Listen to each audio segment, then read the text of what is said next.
Kita sekarang berada di era AI di mana komputer lebih pintar daripada kita. Mereka bisa nulis lebih jago, lebih bagus daripada kita, dan bahkan bisa melakukan operasi matematika yang kita aja kadang nggak bisa ngerjain. Ini bikin banyak orang ketar-ketir. Jangan-jangan suatu saat manusia dengan gampang digantikan oleh AI. Tapi teman-teman, hingga saat ini masih ada satu skill yang belum bisa digantikan oleh AI, yaitu memahami sesama manusia. Iya benar, AI bisa dijadiin teman konseling. Tapi AI nggak bener-bener ngertiin kita. AI itu cuma menganalisa kata-kata kita dan kadang kala hanya memvalidasi apa yang kita ketik. Beda ya dengan benar-benar memahami ya, dengan mengerti kita. Ini akan kita pelajari dalam kelas psikologi sosial yang kedua, tentang kognisi sosial, tentang bagaimana cara kita mengenal dan memahami dunia di sekitar kita, mengenal dan memahami orang-orang di sekitar kita. Dan yang lebih menarik lagi, kita akan belajar tentang bagaimana pikiran kita ternyata bisa membentuk realitas kita. Ini bukan seminar motivasi, ini bukan law of attraction, tapi ini adalah penjelasan ilmiah tentang bagaimana pikiran bisa membentuk realitas. Bahwa pikiran kita punya power sebesar itu. Nah, menarik ya. Ini akan kita bahas di kelas ini. So, teman-teman, kita mulai. Let's go. Oke, kita langsung mulai ya tentang kognisi sosial. Jadi ini kuis Jeopardy. Kayaknya di Indonesia nggak ada, tapi yang mirip-mirip itu Wants to be a Millionaire. Mungkin kalau teman-teman generasi milenial kayak saya tahu. Kalau yang Gen Z nanti coba googling ya, apa itu Wants to be a Millionaire. Tapi pada dasarnya itu adalah kuis pengetahuan umum, di mana semakin bertambah levelnya, semakin susah, tapi hadiah uangnya juga lebih besar. Nah, di sini ada dua juara terhebat kali ya dalam kuis Jeopardy. Ada Ken Jennings, ini bisa dikatakan dia adalah peserta yang paling banyak menjawab pertanyaan, dan Brad Rutter. Ini adalah peserta yang pernah mendapatkan hadiah paling besar jumlahnya. Mereka bertiga nih, jadi Ken, Brad Rutter, sama komputer AI, IBM Computer itu diadu untuk kuis Jeopardy. Siapa yang lebih jago? Nah, awal-awal Ken Jennings dengan Brad Rutter dengan IBM Computer itu terlihat imbang, nggak ada masalah nih di awal-awal. Tapi semakin susah levelnya, semakin susah stage-nya, pertanyaannya makin sulit, kelihatan nih komputer jawabnya lebih jago. Ternyata komputer dalam konteks kuis pengetahuan ini lebih pintar daripada juaranya sekalipun. Lalu ada lagi, mungkin ini teman-teman yang suka catur, tahu nih kasusnya. Gary Kasparov versus Deep Blue. Deep Blue ini bisa dibilang semacam AI, komputer, yang dirancang untuk main catur. Dan ya, nggak usah cerita lama-lama lah ya, kita udah tahu bahwa Deep Blue menang. Pecatur juara dunia kalah sama komputer. Ngeri, ngeri banget. Dan ini kan kejadiannya sebelum ada era ChatGPT, Gemini, dan lain-lain ya. AI sih dari dulu udah ada, tapi belum dipakai publik seperti sekarang. Nah, kalau sekarang kita udah eranya bisa diakses lewat laptop masing-masing. Bayangkan bahwa komputer AI sekarang secara pengetahuan, bahkan secara strategi main catur, sudah lebih pintar dari manusia. 10-20 tahun lagi gimana tuh? Namun, sampai saat ini ada satu yang komputer AI belum bisa ngalahin kita, yaitu memaknai orang lain, memahami orang lain, memahami sekitar kita. Itu masih skill kognitif yang dikuasai oleh manusia, belum bisa digantikan oleh AI. Saya kenal seseorang, AI mungkin juga tahu profilnya, dia lahir tanggal berapa, dia hobinya apa, pendidikannya apa, tapi hanya sesama manusia yang bisa ngerti perasaan dia, yang bisa ngerti apa yang benar-benar terjadi sama dia. AI belum bisa. Yang AI bisa lakukan saat ini masih lebih kepada validasi emosi aja, atau kasih pengetahuan based on pengetahuan, bukan empati. Nah, itu AI belum bisa gantiin. Suatu saat, nggak tahu. Tapi ini yang mau kita bahas di pertemuan ini, di kelas psikologi sosial ini, yaitu kognisi sosial. Bagaimana cara manusia memahami dunianya, memahami sekitarnya, memahami lingkungannya, memahami sesama manusia. Jadi ini ya, definisi dari kognisi sosial. Cara seseorang berpikir tentang diri sendiri dan dunia sosial, termasuk tentang cara memilih, memaknai, mengingat, dan menggunakan informasi sosial. Jadi, cara kita menilai lingkungan kita ya, menilai apa yang sedang terjadi di kota kita, di sekitar kita, di sekolah kita, menilai orang lain, guru kita, atasan kita di tempat kerja, pasangan kita, itulah kognisi sosial. Dan itu membutuhkan empati, pemahaman sosial. Nah, kognisi sosial itu ada dua jenis, otomatis dan terkontrol. Nah, kita lihat ya. Kita mulai dari yang otomatis dulu, atau istilah lainnya low effort thinking, berpikir dengan upaya yang rendah. Ya iyalah kan otomatis ya. Jadi berpikir otomatis itu artinya adalah proses berpikir yang tidak disadari, tidak disengaja, tidak sukarela, dan tanpa upaya. Ini kayak kalau kita udah sering nyetir, atau udah sering banget bawa sepeda motor, ngendarain sepeda motor, udah ngelewatin tempat itu berkali-kali. Misalnya dari pagi, dari rumah ke kantor, atau dari rumah ke kampus, atau dari rumah ke sekolah, kita bawa kendaraan yang sama. Dan rutenya kan itu-itu aja. Dan kita lakuin itu misal udah setahun atau 2 tahun. Lama-lama kita melakukannya otomatis loh. Kita nyetir atau ngendarain kendaraan itu udah otomatis. Kita udah nggak pakai sengaja mikir lagi, oh nanti di perempatan belok kiri, oh nanti habis lampu merah belok kanan, oh nanti kalau ketemu pom bensin belok kanan. Udah enggak. Kita lakukan itu secara otomatis, tanpa disadari, tanpa disengaja. Kalau awal-awal baru pertama nyari rute, ya kita disadari, disengaja banget, bahkan ngecek Google Map beberapa kali. Tapi ketika kita udah sering, sudah menjadikan itu habit, automatic thinking yang terjadi. Hal yang sama juga ketika kita bergaul dengan orang lain. Sama orang yang baru kita kenal, mungkin kita masih jaim, masih ada effort untuk kontrol diri, bahkan kontrol ucapan. Tapi ketika udah sering ketemu sama orang itu, kita udah anggap dia sahabat maybe, atau kita anggap dia teman dekat, kita udah mulai berpikir otomatis juga kan. Kita udah nggak terlalu banyak mikir mau ngomong apa. Mikir, tapi mikirnya udah nggak disadari. Kita udah nggak kayak secara effort untuk, wah gue harus ngomong kayak gini, harus ngomong kayak gitu. Udah nggak, itu terjadi otomatis saja. Itulah automatic thinking. Nah, kita membentuk kesan tentang orang lain dengan cepat dan mudah, tanpa banyak beranalisis secara sadar tentang apa yang kita lakukan. Bahkan jatuhnya kadang ke judgmental ya, karena kita menilai orang itu emang cepat dan mudah. Kita menilai orang pada kesan pertama. Ya, kesan pertama itu penting banget makanya. Kita ngelihat orang nih, let's say ada orang datang ngedeketin kita, dia rambutnya acak-acakan, bajunya compang-camping, celananya pendek tapi compang-camping juga, nggak pakai sendal, mukanya kelihatan gak tidur berhari-hari, dia pegang pisau. Pasti kita kabur, atau minimal kita menjauh, atau minimal minta bantuan. Kita langsung mikir dia itu penjahat, otomatis. Nggak pakai mikir lama kan, paling cuma lihat, wah bahaya nih. Atau kita ngelihat ada orang baju serba hitam hitam hitam hitam, pakai kacamata hitam, dia bawa tas hitam juga, koper hitam, lalu dia naruh koper hitam itu di dekat kita, lalu dia main pergi aja tanpa berkata apa-apa. Curiga kita, naruh apa tuh? Ya itu jadinya ya, kita membentuk kesan dengan cepat dan kadang keliru juga. Nggak harus selalu keliru ya, bisa benar, tapi kadang keliru juga. Nah, proses kita berpikir ini menggunakan skema. Skema itu adalah struktur mental kita yang digunakan untuk mengorganisasi pengetahuan. Jadi cara pikir kita itu ada skema-skemanya. Skema kita tentang buku misalnya. Buku itu bentuknya kotak, let's say gitu. Ya, dari kertas, banyak halaman, itu skema. Skema kita tentang rumah idaman itu, misalnya ada tamannya, 2 lantai, let's say gitu. Ya, skema tentang anjing misalnya. Ya, apa yang kamu pikirin ketika ngelihat gambar ini? Kamu pikirkan dan kamu rasakan ya. Sebutin aja sebanyak-banyak. Mungkin ada yang bilang lucu, mungkin ada yang bilang ih takut, mungkin ada yang bilang ih jauh-jauh. Beda-beda loh. Inilah skema ya. Semua orang punya skemanya masing-masing dalam melihat gambar ini. Bagi orang-orang yang pelihara anjing di rumah mungkin berpikir, ih lucu kayak si Bubble di rumah gitu. Bagi beberapa orang yang pernah waktu kecil dikejar anjing, jatuh, ya ketakutan, mungkin sekarang lihat gambar ini kayak, jauh-jauh deh, no, no, no, menakutkan. Itu skema yang dia simpan.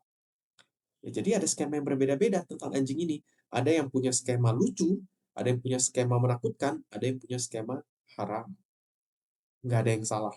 Itulah skema, cara kita memaknai sesuatu.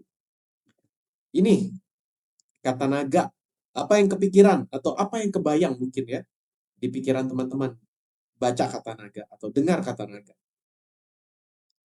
Yang ini, yang kiri atau yang kanan? Karena beda loh. Yang kiri naganya kayak ular. Yang kanan naganya bersayap yang lebih mirip kadal, yang kiri serpent, ya. Ini juga tergantung skema, ya. Skema yang mana nih? Skema mana tentang naga yang kalian simpan? Dan skema itu sangat bergantung pada budaya, seperti contoh di gambar ini. Kalau teman-teman tanyanya sama orang Chinese, orang Asia Timur lah ya, orang Jepang, orang Korea, orang Tiongkok, atau teman-teman kita yang Cindo, mungkin berpikir naga itu yang kayak kiri.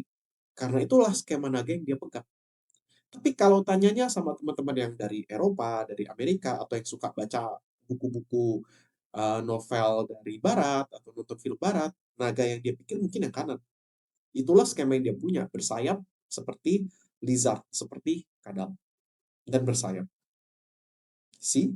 Ya, bahkan satu kata naga aja skemanya banyak, dan itu bergantung budaya. Jadi skema itu sangat bergantung pada banyak hal. Pengalaman masa lalu kita, kayak tadi ya, gambar ini. Nah, gambar yang ini. Ini kan sangat bergantung pada pengalaman masa lalu kita atau pengalaman kita di rumah, mau lucu, mau haram, mau menakutkan. Atau bergantung pada budaya. Budaya mana yang kamu lebih terpapar, itulah yang mempengaruhi kamu skema tentang naga. Termasuk latar belakang pendidikan juga nanti akan membentuk skema kita. Jadi kita mulai kebayang ya, bahkan satu kejadian atau satu kata sekalipun bisa dimaknai berbeda-beda dengan skema yang berbeda-beda. So, kalau kita udah belajar psikologi sosial sejauh ini, harusnya kita bisa menghargai perbedaan pendapat. Harusnya kita bisa menghargai perbedaan keyakinan dan pandangan. Karena setiap orang punya skema yang berbeda-beda. Kita lanjut. Nah, ini ada riset dari Harold Kelly. Ini menarik banget. Jadi ini ada riset bagaimana harapan membentuk realitas. Ini dilakukan pada mahasiswa. Jadi ini mahasiswa sebelum memulai kelas, ada dua kelas ya. Kelas yang pertama dapat cerita bahwa dosennya ini hangat loh, baik loh, ramah loh. Ini kelas yang pertama.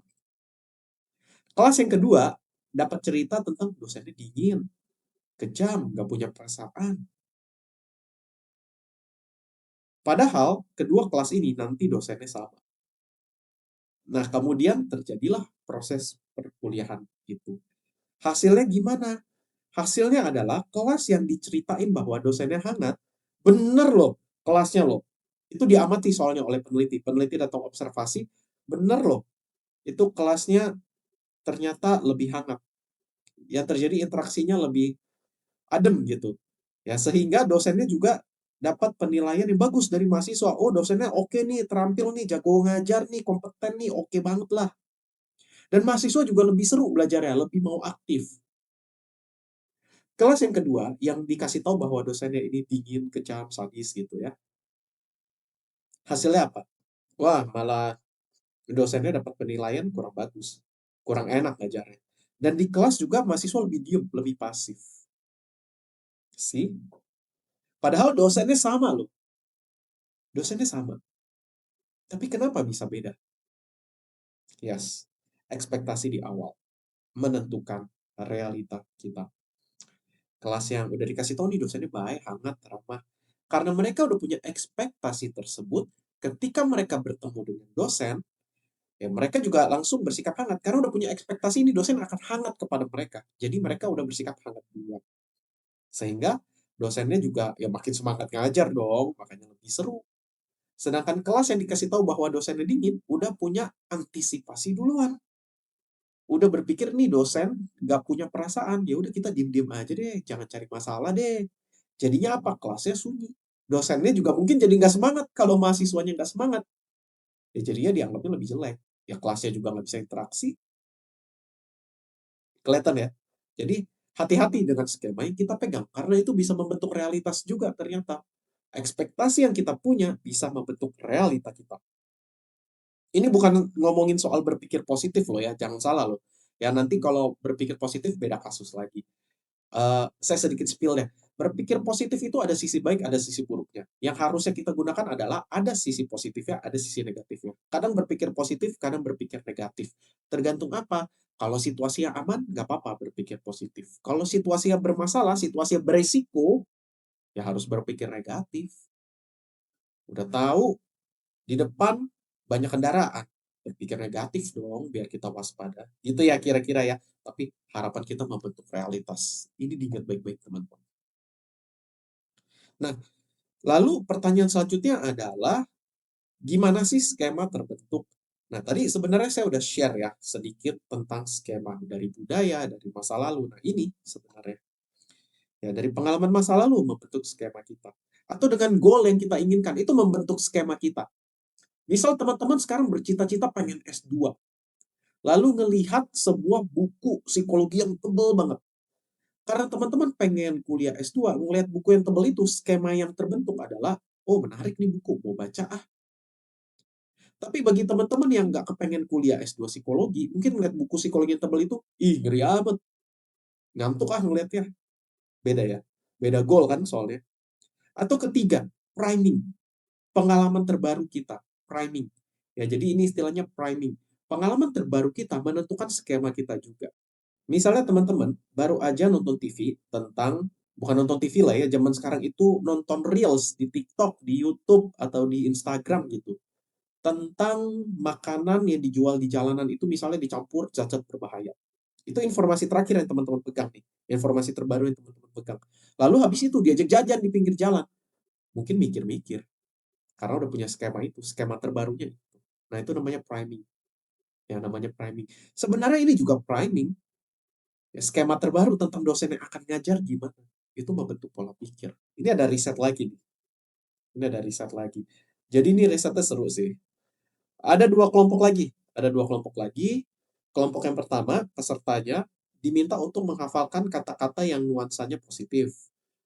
Ya, misalnya yang pemberani, petualang. Kelompok kedua diminta untuk baca dan menghafal kata-kata yang sifatnya kurang bagus. Sembrono, ceroboh, dan lain-lain. Udah nih ya, mereka dikasih tahu bahwa ini tugas ngafal dan habis itu ada tugas lagi dan kedua tugas ini nggak berkaitan. Habis itu mereka dapat tugas kedua. Tugas yang kedua adalah mereka baca cerita tentang seseorang yang ingin menjelajahi dunia. Itu kan ceritanya netral tuh. Cerita tentang Donald, tokoh utamanya. Nah, setelah baca kisah Donald melintasi Atlantik, ya ceritanya Donald ini nggak punya pengalaman berkeliling dunia, nggak punya pengalaman pakai perahu. Tiba-tiba ceritanya Donald ingin berlayar ke Atlantik, ya melintasi Atlantik pakai perahu. Habis itu, masing-masing orang dari setiap kelompok diminta untuk kasih kesan sifat si Donald kayak gimana.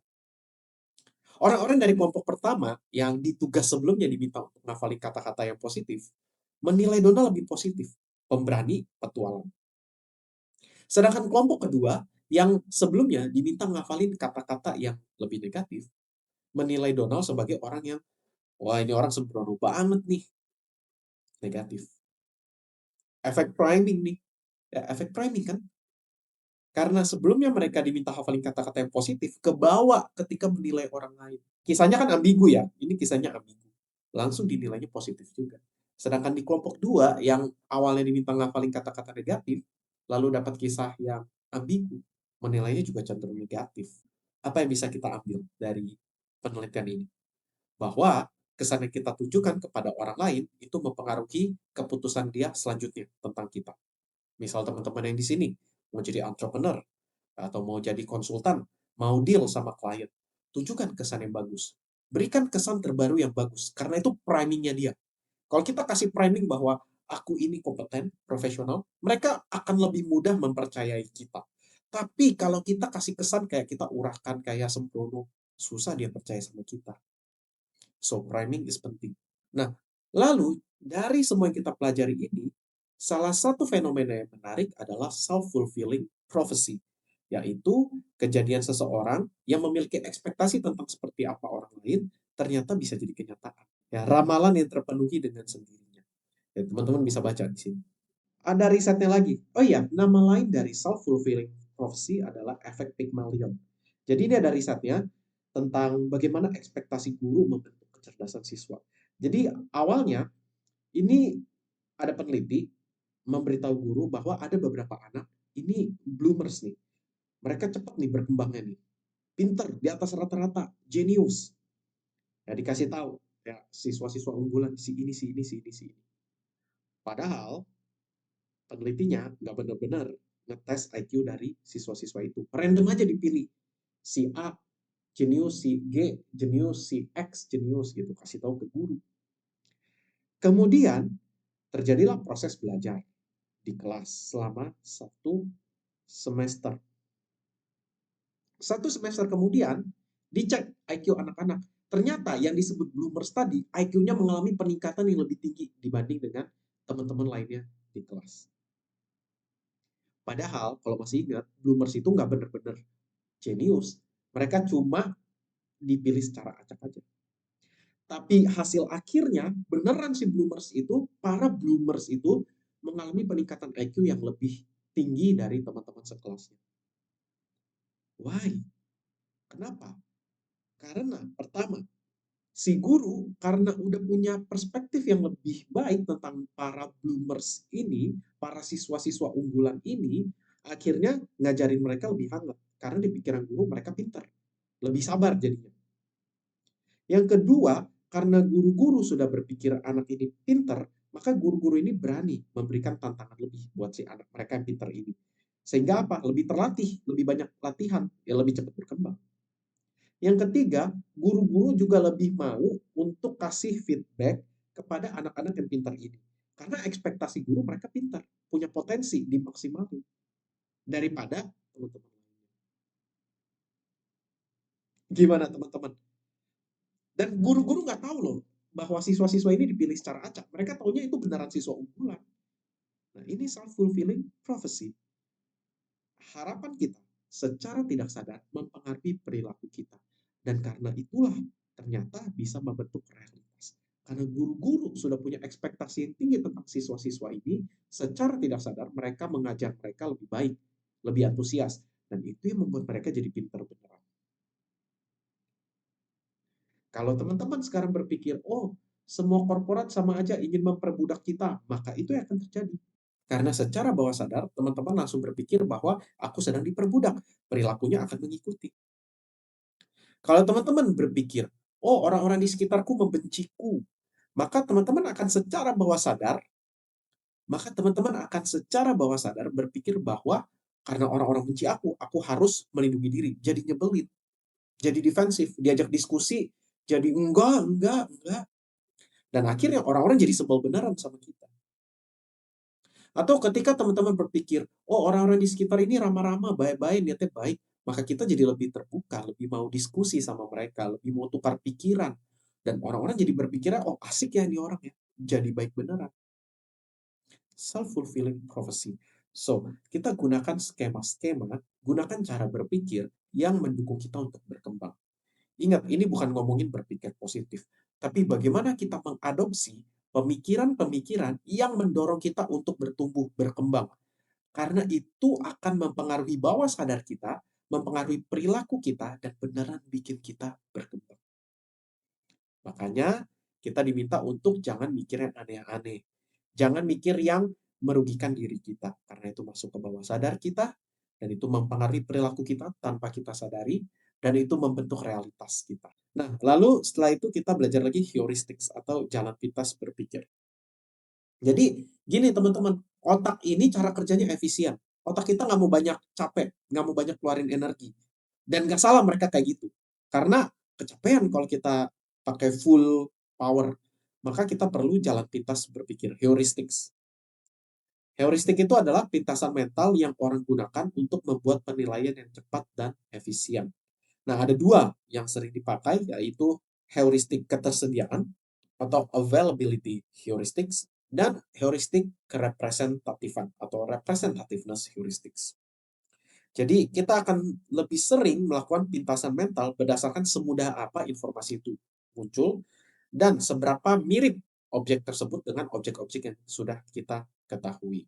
Ya, salah satu contoh yang paling nyata adalah kita berpikir bahwa naik pesawat itu lebih berbahaya daripada naik mobil. Padahal faktanya lebih banyak korban kecelakaan mobil daripada pesawat, katanya gitu. Nah, tapi kenapa kita percaya bahwa pesawat lebih berbahaya? Karena informasinya lebih sering muncul. Kalau ada kecelakaan pesawat, beritanya gede-gedean. Kalau ada kecelakaan mobil, beritanya nggak segede berita kecelakaan pesawat. So, karena berita kecelakaan pesawat itu lebih besar-besaran, lebih mudah untuk kita temukan, lebih mudah juga untuk kita ingat. Sehingga kita berpikir lebih berbahaya. Kebayang? Ini juga yang sebenarnya digunakan oleh para politisi, para caleg ketika mau pemilu. Mereka akan pasang nama mereka di mana-mana. Supaya apa? Supaya nanti pas kita mau nyoblos, kan kita belum tentu kenal semuanya kan. Atau bahkan jangan-jangan semua nama anggota DPR itu, calon anggota DPR, kita nggak kenal. Tapi karena, oh ini sering lihat nih namanya nih, si ABC nih. Mungkin kita akan pilihnya dia. Karena bingung mau milih siapa lagi. Nah itu gunanya availability heuristics. Dimanfaatkan oleh para politisi untuk cara seperti itu. Ya, ilmu sih netral. Cara pakainya yang membuat itu hitam atau putih ya. Tapi kebayang ya cara kerja pikiran manusia. Dan teman-teman harus ingat budaya sangat mempengaruhi cara berpikir. Kita ngelihat orang Asia itu lebih menghargai harmoni, lebih menghargai kebersamaan, kolektif. Sedangkan kalau Barat lebih menghargai individualisme. Itu akan mempengaruhi skema. Contohnya aja deh, di budaya Timur, nikah itu dianggap sebagai sesuatu yang melibatkan keluarga. Banyak keluarga. Mau nikah mesti dapat restu dari ayah ibu, dan kalau perlu dari keluarga besar. Sedangkan di Barat, saya pernah dapat cerita, dia mau nikah, orang tuanya jadi undangan, mau datang boleh, mau nggak datang nggak apa-apa. Ya, jadi emang beda, budayanya beda. Kenapa? Akar tradisinya juga beda. Nah, tadi kita udah ngomongin automatic thinking. Sekarang kita ngomongin control thinking, atau berpikir dengan upaya yang besar. Jadi kita ngomongin tentang free will. Sebenarnya, kalau ngomongin free will, kita seringkali melebih-lebihkan kemampuan kita daripada yang sebenarnya. Mungkin teman-teman pernah dengar Dunning-Kruger effect ya. Nanti di kesempatan lain saya jelaskan. Tapi gini, kita sebenarnya nggak punya kendali sebesar itu. Tapi kita berpikir kita punya.